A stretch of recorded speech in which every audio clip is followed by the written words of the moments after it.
Press बुलाने के लिए का उद्देश्य, मुख्य उद्देश्य यह है कि जन भावनाएं जो है उसको जन जन तक पहुंचाना। और आज सोशल मीडिया का युग है, इस माध्यम से जन जन तक, हर व्यक्ति तक जन आवाज़ को पहुंचाना, जन स्वराज के आवाज़ को पहुंचाना मुख्य मुद्दा है। और आगामी 11 तारीख को जो हमारा बदलाव रैली होने जा रहा है, इस रैली के लिए लोगों को निमंत्रण देना भी इस प्रेस कॉन्फ्रेंस का मुख्य उद्देश्य है।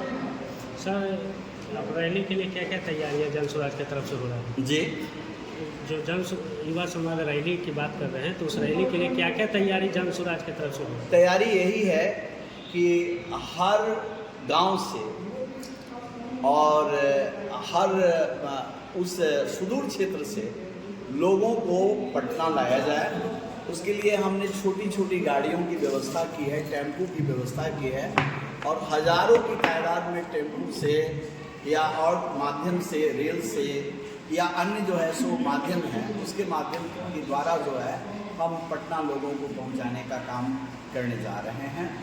और इसके लिए लोगों को जो है रहने की व्यवस्था, भोजन की व्यवस्था वही गांधी मैदान में, और जितने भी संसाधन हैं जो एक मानवीय संसाधन है, वो सारे संसाधनों की व्यवस्था गांधी मैदान में की जा चुकी है। भोजन से लेकर, चिकित्सा से लेकर, पेयजल से लेकर और अन्य जो है सो संसाधन, जो मानवीय संसाधन की जरूरत पड़ती है, वो सारे संसाधन वहाँ उपलब्ध कराए गए हैं। कितनी भीड़ जुटने की जरूरत है? कितनी भीड़ जुटेगी, कितने लोग जुटेंगे?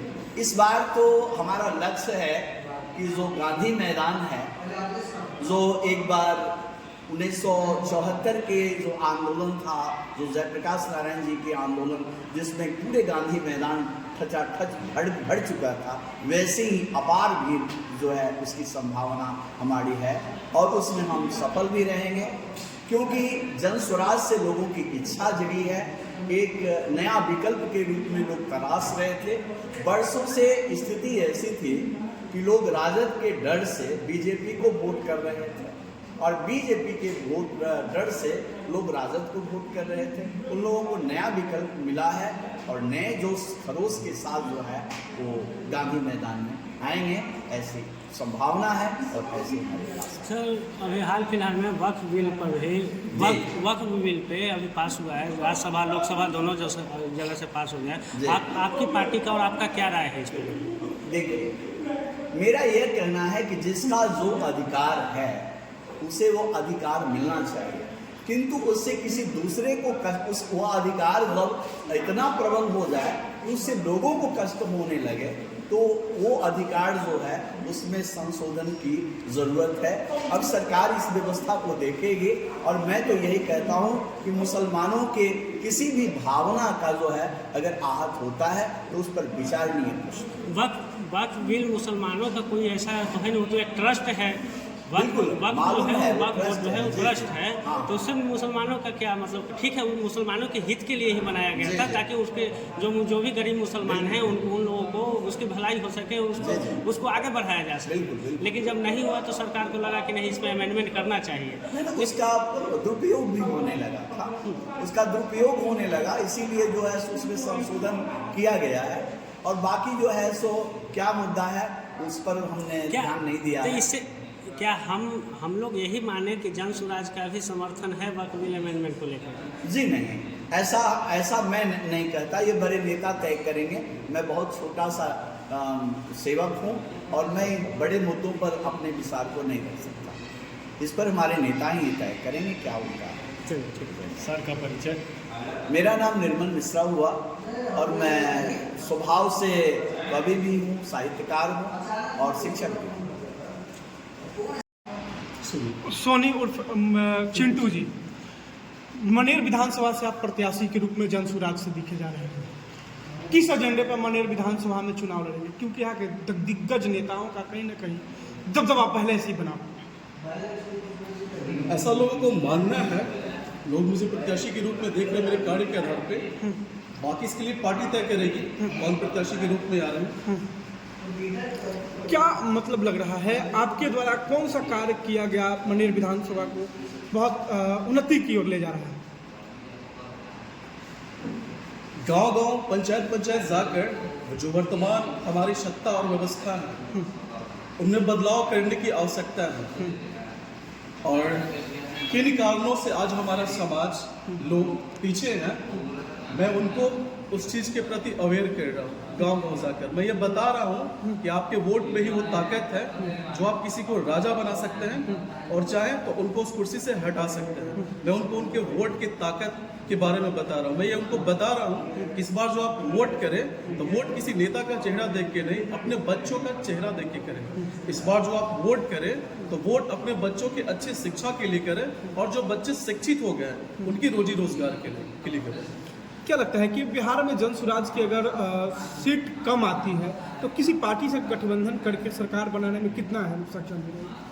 जन सुराज चुनाव के पहले और चुनाव के बाद किसी से गठबंधन नहीं करेगी, ऐसा हमारे नेता का कहना है और इन्हीं बातों को हम लोग भी मानते हैं।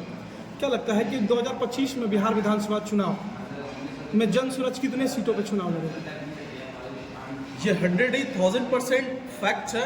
जन सुराज 243 सीटों पे चुनाव लड़ रही है, जिनमें 40 महिला होंगी और लगभग 150 ऐसे चेहरे होंगे जो बिल्कुल नए होंगे, जिनके बाप दादा भी कभी किसी पार्टी पॉलिटिक्स में नहीं रहे। ये वैसे चेहरे होंगे, ये किसी भी जाति किसी से धर्म से होंगे, लेकिन समाज के सबसे काबिल लोग होंगे। समाज के सबसे काबिल लोग होंगे। क्या ऐसा भी माना जा सकता है कि जिनके पास, देखिए राजनीति को वही लोग करते हैं जिनके पास या तो अथाह संपत्ति रहता है या तो विरासत रहता है?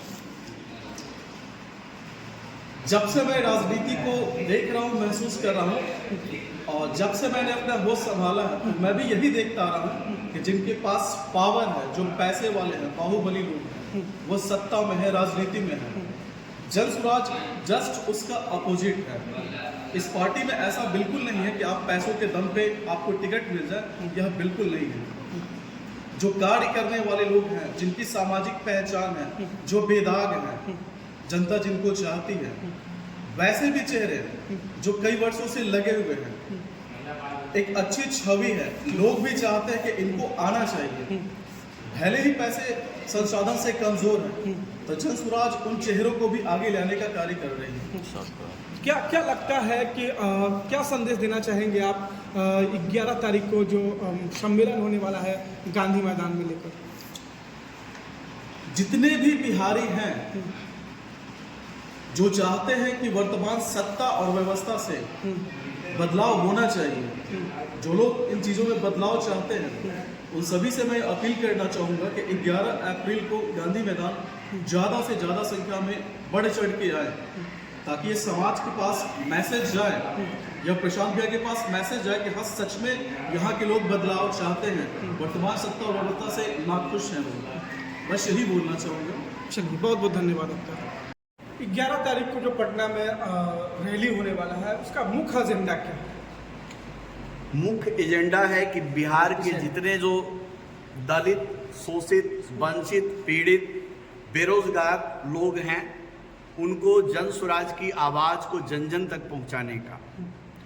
तो जन स्वराज है चला आज अरमान सजाने जन जन का, उठी गर्द है लाख मगर अरमान अटल संकल्प अटल, सेनापति प्रशांत किशोर का अडिग कारवां गरज रहा, बदलेंगे हम फिर बिहार को सारा आलम धधक रहा, बदलेंगे हम फिर बिहार को नई व्यवस्था लाएंगे और जन स्वराज को जन जन तक पहुंचाएंगे। कहीं ना कहीं राजद का ये भी कहना है कि जन स्वराज भाजपा का बी टीम। ये सुन करके बहुत हंसी और ये हास्यपद बात लगती है जो राजद के द्वारा कही जा रही है। जन स्वराज अगर बी टीम रहता तो प्रशांत किशोर जो जन स्वराज के सूत्रधार हैं, वो बीजेपी के लिए 2014 में काम कर चुके थे, उनको धूल फांकने की क्या जरूरत थी? वो तो उन्हीं के साथ रहते और रह करके अच्छी कमाई कमाते, या कि नीतीश कुमार के साथ रहते अच्छी कमाई कमाते। तो जन स्वराज का मुख्य मुद्दा या प्रशांत किशोर जी का मुख्य मुद्दा है जिस पर मैं कहना चाहता हूं कि बरसों की ठंडी बुझी राख सुबुआ उठी, मिट्टी सोने का ताज पहन इठलाती है, दोराह समय का रथ का घर घर नाच सुनो, और सिंहासन खाली करो कि जनता आती है। तो जनता की आवाज है जन किशोर प्रशांत किशोर, और वो जनता की आवाज बिहार की जो शोषित वंचित समाज है, जो खास करके पीड़ित समाज है, जो बरसों तक ठगी गई है, 30 साल तक जो लालू और नीतीश जी का जो शासन काल रहा, उसमें शोषित वंचित और उपेक्षित जनता के जो है सो अरमानों को सजाने के लिए ये जन स्वराज का कारवां चल पड़ा है। और मेरा तो यही कहना है कि नदी नाले सारे जो है वो प्रशांत महासागर में आएंगे और एक बड़ा कारवां बनेगा। चल पड़े जिधर डो डगमग, चल पड़े कोटि पग उसी ओर, तुम बोल उठे युग बोल उठा, पूरा बिहार यह डोल उठा। क्या ये भी माना जाए कि आने वाले समय में प्रशांत किशोर किसी पार्टी के साथ गठबंधन करके सरकार बना सकते हैं? जैसा कि मैं समझता हूं, और जो प्रशांत किशोर जी का एजेंडा है वो बिहार को बदलने का है, और अगर पुनः ये गठबंधन ही किसी पार्टी के साथ करते हैं, या राजद के साथ करते हैं, या भाजपा के साथ करते हैं, तो उनका जो सपना है, जिस सपने को लेकर, जिस उद्देश्य को लेकर के प्रशांत किशोर ने जन स्वराज को बनाया है, वो उद्देश्य विफल हो जाएगा। और मैं नहीं समझता कि आत्मघाती ये कदम कभी भी प्रशांत किशोर या जन स्वराज उठाने जाएगा। महात्मा गांधी के विचारधाराओं को प्रशांत किशोर लेकर चल रहे हैं, लेकिन महात्मा गांधी का उपदेश था कि शराब या नशा मुक्त अपना भारत हो, लेकिन जन स्वराज का कहीं ना कहीं ये भी दावा है कि 2 दिन में शराब चालू कर दिया जाएगा। सर, आपसे मैं पूछना चाहता हूं कि आप क्या खाएंगे, कि हम तय करेंगे या सरकार तय करेगी? किसी भी संविधान में ऐसा नहीं लिखा हुआ है कि जनता क्या खाएगी या क्या पहनेगी या किस प्रकार से रहेगी। ये जनता को तय करने दीजिए और लोगों को तय करने दीजिए। जब आकाश है स्वतंत्र मेखला, श्रृंग भी स्वतंत्र ही खरा बना ढला है, जल प्रपात काटता सदैव श्रृंखला। तो जब सारी स्वतंत्र व्यवस्था है तो उसमें हम ऐसा बंदिश क्यों लगाएं कि शराब पीना? अगर शराब की बात ही करते हैं, और महात्मा गांधी जी की बात को मैं मानता हूं, ये जन आंदोलन है, ये सामाजिक आंदोलन है। स्वतः लोग तय करें क्या खाएंगे क्या पिएंगे।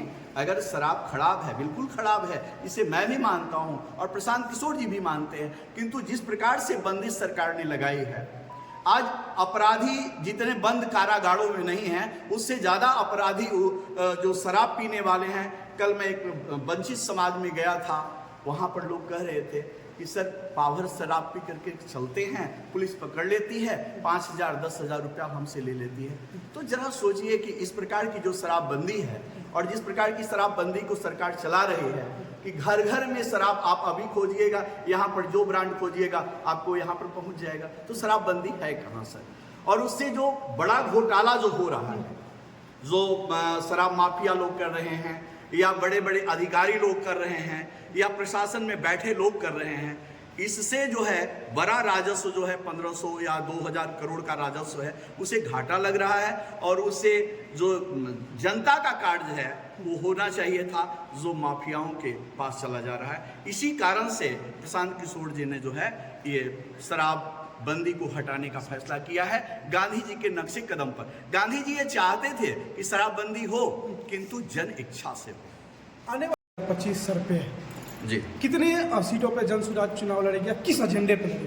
पूरे के पूरे 243। एजेंडा क्या रहेगा सर? बिल्कुल एजेंडा यही है, बिहार को बदलने का, बिहार को बदलने का और नीचे से ऊपर तक बदलने का। सर देखिए, चुनाव जब भी आता है तो वादा तो बहुत होता है, लेकिन धरातल पर कोई काम नजर नहीं।